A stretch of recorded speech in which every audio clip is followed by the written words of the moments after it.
ಇವತ್ತಿನಿಂದ ಜಾತಿ ಗಣತಿಯ ಸಮೀಕ್ಷೆ ಆರಂಭ ಆಗ್ತಾ ಇದೆ. ಮನೆ ಮನೆಗೆ ಹೋಗಿ ಈ ಸಮೀಕ್ಷೆ ಮಾಡೋದಕ್ಕೆ ಎಲ್ಲಾ ಸಿಬ್ಬಂದಿಗಳು ಕೂಡ ತಯಾರಾಗ್ತಿದ್ದಾರೆ. ಬಟ್ ಈ ಹೊತ್ತಲ್ಲೇ ಮಾಜಿ ಸಚಿವ ಕೆ.ಎನ್. ರಾಜಣ್ಣ ಅವರು ಸಮೀಕ್ಷೆ ವಿಚಾರಕ್ಕೆ ಸಂಬಂಧಪಟ್ಟಂತೆ ಒಂದು ಸ್ಟೇಟ್ಮೆಂಟ್ ಕೊಟ್ಟಿದ್ದಾರೆ. ಸುಮ್ಮನೆ ಜಾತಿ ಗಣತಿ ಅಂತ ಜನರ ತಲೆ ಕೆಡಿಸ್ತಿದ್ದಾರೆ ಅಷ್ಟೇ ಅಂತ ಮಾಜಿ ಸಚಿವ ಕೆ.ಎನ್. ರಾಜಣ್ಣ ಈ ರೀತಿ ಸ್ಟೇಟ್ಮೆಂಟ್ ಕೊಟ್ಟಿದ್ದಾರೆ.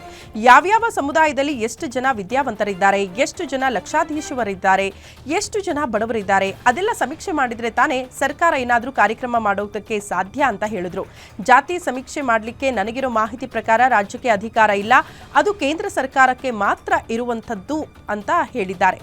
ಅದರ ಜೊತೆಗೆ ಆರ್ಥಿಕ ಶೈಕ್ಷಣಿಕ ಸಮೀಕ್ಷೆ ಅಷ್ಟೇ ಈಗ ಆಗ್ತಾ ಇರೋದು ಅಂತ ಕೂಡ ಕೆ.ಎನ್. ರಾಜಣ್ಣ ಸ್ಪಷ್ಟಪಡಿಸಿದ್ದಾರೆ. ಪೇಪರ್ ಅಲ್ಲಿ ನೀವು ಜಾತಿ ಜನಗಣತಿ ಅಂತಾರೆ, ಜಾತಿದೆಲ್ಲರೂ ಮಾಡ್ತಾರೆ, ಬರೀ ಶೈಕ್ಷಣಿಕ ಮತ್ತೆ ಆರ್ಥಿಕ ಸಮೀಕ್ಷೆ ಅಷ್ಟೇ. ಅದು ನೀವು ಸುಮ್ಮನೆ ಜಾತಿ ಜನಗಣತಿ ಅಂತ ಜನಕ್ಕೆ ತಲೆ ಕೆಡಿಸ್ತಿದ್ದೀರಿ ಅಷ್ಟೇ.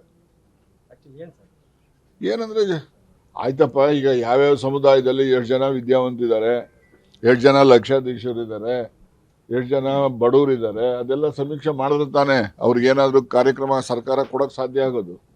ಅದು ಸಮೀಕ್ಷೆ. ನೀವು ಜಾತಿ ಸಮೀಕ್ಷೆ ಅಂತ ಬರಿತೀರಿ, ಮುಂದ್ಲೋ ಬಿಟ್ಬಿಡ್ತೀರಿ. ಬರಿತೀರಾ, ಬರಿಬೇಕಾದನ್ನು ಬರೆಯೋದಿಲ್ಲ. ಜಾತಿ ಸಮೀಕ್ಷೆ ಅಲ್ಲ, ಅದು ಶೈಕ್ಷಣಿಕ ಮತ್ತು ಆರ್ಥಿಕ ಸಮೀಕ್ಷೆ. ಅದು ಜಾತಿ ಜನಗಣತಿ ಮಾಡ್ತಕ್ಕಂಥದ್ದಕ್ಕೆ ರಾಜ್ಯ ಸರ್ಕಾರಕ್ಕೆ ನನಗಿರೋ ಮಾಹಿತಿ ಪ್ರಕಾರ ಅಧಿಕಾರ ಇಲ್ಲ, ಅದು ಕೇಂದ್ರ ಸರ್ಕಾರಕ್ಕೆ ಮಾತ್ರ ಇರೋದು.